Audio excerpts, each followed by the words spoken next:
In all of your gacha games nowadays, it is the business meta to sell parasociality with their characters. But Chasing Kaleidorider goes beyond that, in making the dating system actually feel like a game, that is. With the upcoming closed beta test 2 of the game, maybe some of you will want to familiarize yourselves with how the system works, or worked in the first beta. Regardless, after watching this video, you should have some things to take away. And we'll keep an eye on how things have developed in CBT2.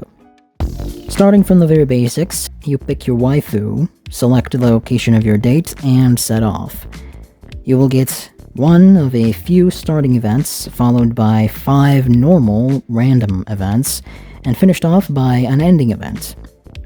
In each event, except for the ending, you will be making a choice. You start off not knowing what you get from each choice at all, but once you've picked an option, on subsequent dates, colored hearts will appear next to said choice, which will help you decide better next time.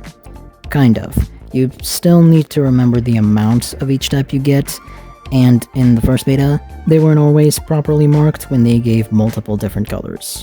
These colors represent the 4 different emotions that you can give your date: passion, joy, tranquil, and serene. As shown here, each writer has their own preference for emotions, gaining more or less of that emotion depending on the percentage. There's 2 things to keep in mind when filling out the heart bar with the emotion colors. One, which is the primary color of the choice you are picking. This color will be counted towards the event combo at the top of the screen, which we will talk about later. And 2, the approximate amount each color the bar is filled with.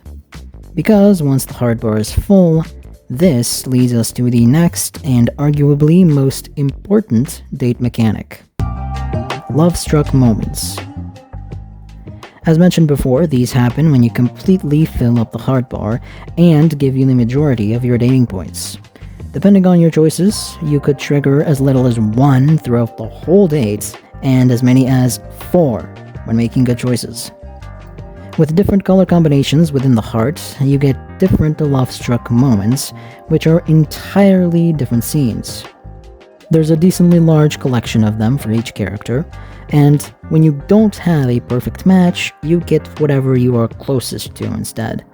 Now, you may have noticed the most important aspect of these. They have 3 tiers, from tier 1 to tier 3, represented by the hearts. The more hearts, the higher the tier, the more dating points they earn you. So you want to learn which color combinations get you the best love-struck moments, and fill the heart with these colors.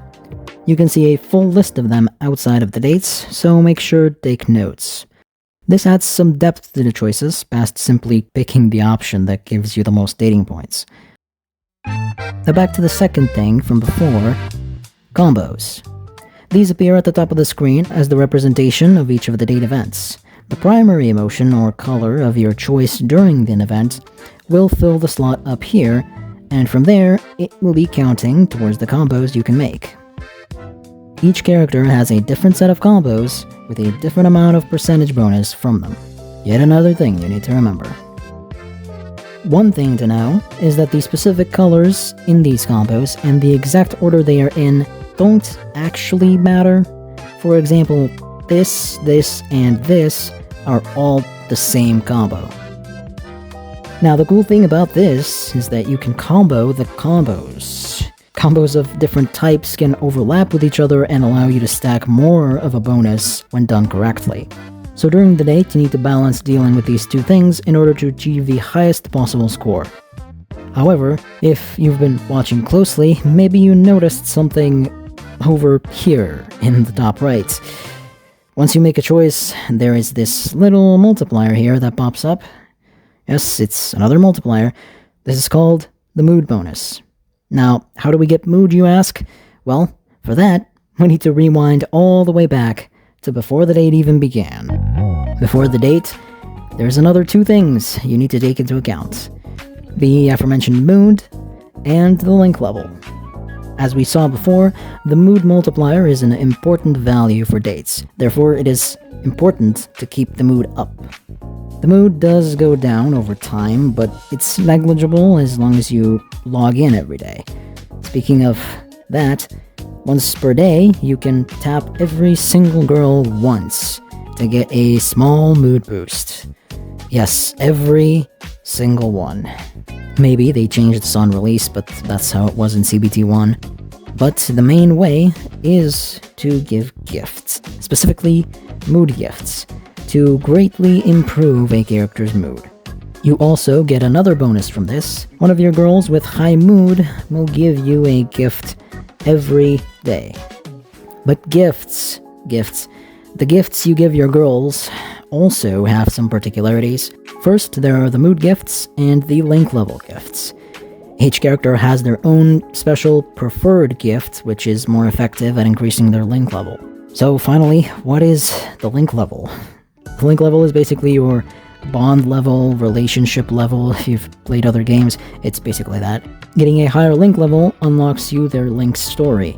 Replace link with bond and relationship, it's the exact same thing. You get it. Except, you actually get more here. By having a higher link level, you also unlock more encounters in the dates, unlock quote-unquote intimate dating and devoted dating, which increase your love-struck emotion bonus. Link level also unlocks you companion gameplay, which I'm pretty sure was a live interactive lobby wallpaper with the character, but I'm not too sure about that. And finally, it also unlocks new dating spots with the character. Yippee! That's a lot on the link level, huh? Suffice it to say, it's pretty important. But that is all the info. Now you're caught up with everybody else from the first beta.